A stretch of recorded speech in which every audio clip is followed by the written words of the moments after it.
Hi, all you crazy cats and kittens. It's Lizzie Walterman here, and we're going to be doing our first virtual educational lesson. And in all seriousness, though, I think this is a great opportunity to do a lot of growing, to do a lot of professional development now that we actually have the time to, and not only professional development, but also personal development and really finding what works for you and using this opportunity as an experience and something that you can talk about someday and how you got past the odds on figuring out how to online learn, how to independently work. So keep that in mind as these next few weeks go by. But today we're going to be talking about tips for online learning and staying organized. So there's a few things that I have been doing and trying to work towards as, classes start. And first thing you'd want to do is to write out all of your coursework. You can do that on a handwritten planner. This is mine. And you can also do that on an iPhone calendar or an Android calendar and set reminders, which can be really useful if you have a hard time keeping track of things, or if you just don't think about this or open one.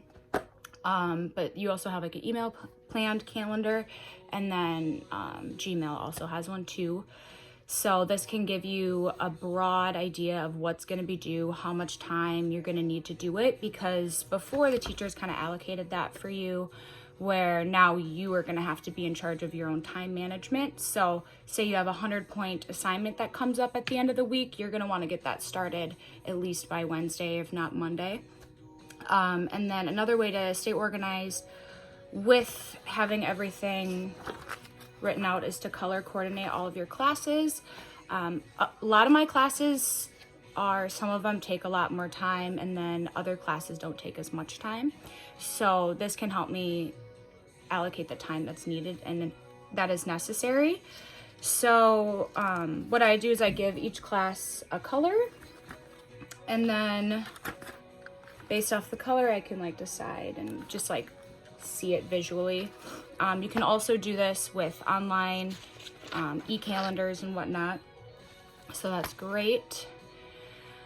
And then also this kind of helps with mental health as well as staying organized and whatnot, but create daily goals for yourself. Right away, I noticed specifically me, if I didn't have something to wake up to or a reason to, one second, I gotta turn this music down.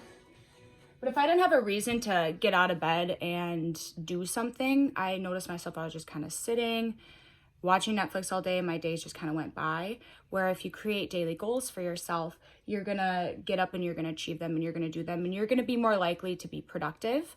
Some of my daily goals, and this can be different for everybody, but what I do is I try to do yoga. I try to make my bed every day. If I'm it helps me not to sit and lay in my bed all day too, because it's made. I try to say a little bit of prayer with my mom or my grandma, and then I work on homework. Some people do better with a schedule. So say you wake up, eat breakfast, make your bed, brush your teeth, work on homework, work out.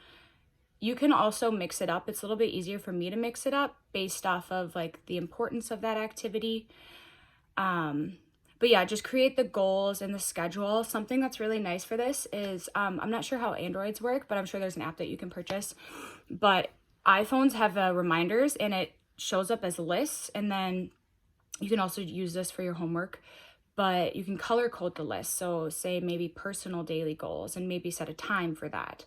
You don't have to, but then you can physically check it off. And then, so you can do a personal goal list, you can do a homework goal list, a weekly list, what you'd like to get done. Or you can just do your full day and how you'd like your day to play out, and just kind of test the waters when building that schedule and seeing what really works for you. Just don't be afraid to mix it up. And if you've been working on homework for 2 hours, 3 hours, go for a walk. It's okay. You can find the time for leisure and fun while also balancing. I'm going to talk about balancing a lot in this video and the importance of really knowing your schedule. But don't just sit for hours on time. You're going to find yourself not as happy as what you would want to be. So or I don't know if you, like, people can also play video games. It doesn't have to be a physical activity, but just try to mix activities up. Next is complete homework 1 to 2 days before it's due. This will create, like, for an example, I experienced this today. One of my assignments is taking me a lot longer to do than I originally anticipated because it's a different kind of format and there's different standards for these assignments. Before, assignments like this would take me 30 minutes to do, but this is taking me about twice as long. So if you try to get work done before 1 to 2 days beforehand, then it'll be a lot easier to kind of time manage and also build the schedule. And if you start now when you actually have the time, it's a lot easier to kind of follow rather than playing catch up, rather than saying, oh, I have 3 things due today. And it's also really nice if you have, like, I have 2 really large assignments that are going to be due weeks from now. It's really nice to be able to, like, star those and say, hey, these are going to be a lot of time and effort. You're going to want to find the time for that. And there's really there's no reason you don't have time. I mean, I have a job right now and I still can find time to have fun and also balance my schedule. So, and then last, I wanted to talk about communication. This is so important right now. Professors are more than willing to communicate and work with you. Even the strictest professors that are like, my syllabus is a rock and no one can ever disobey it. This is the law in my class. Like, honestly, this is the time that if you are confused, you are struggling, maybe you're not doing well mentally because of this whole situation, maybe you're confused as what's expected of you, whatever it may be, talk to your professors.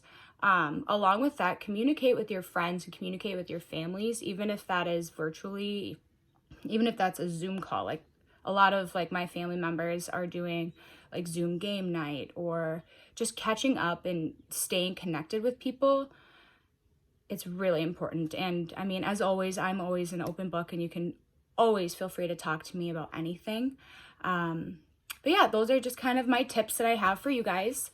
And I hope you all stay safe. I know that's kind of a topic right now. And I hope that you remain on a schedule and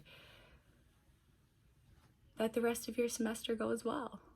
All right. Thank you for watching.